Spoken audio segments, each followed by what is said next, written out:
TV. Salokhu sila eBergville emapepetheni emcimbini isinto samangane. Njengamanje ke singina ubhuti la elinye lamaciko elikhona khona la uzosichaza yena ukuthi ungubani wakabani usukaphi.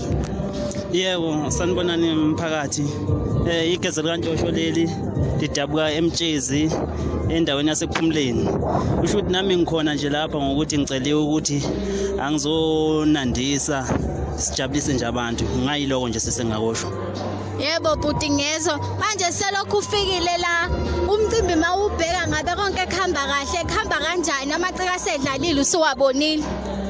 Yebo sisingasho njalo ngithi hayi ngisabone konke kuhamba kahle ngoba hayi akhona amaciko sedlalile futhi nathi sedlalile sesiphuma khona ngaphakathi.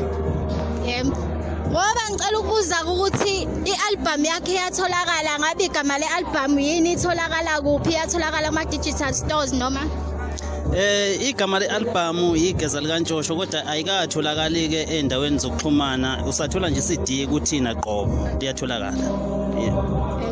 Ngicela ukubuza nokuthi njengoba sila njengoba uthi uqhamuka eScott ngabe wamukeleke kahle la eBergville kodwa ngiyathemba ukuthi amabhinqa vela wana indaba yokucwasana.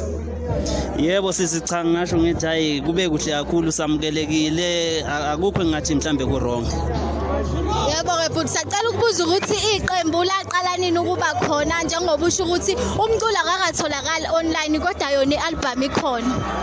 Yebo sisiqembu ngaliqala ngo-2021 lapho khona ngakhipha khona single track base ngibuya ngo-2022 ngakhipha i-album ephelele isihloko sakhona sithi bayanxapha bayathimisa.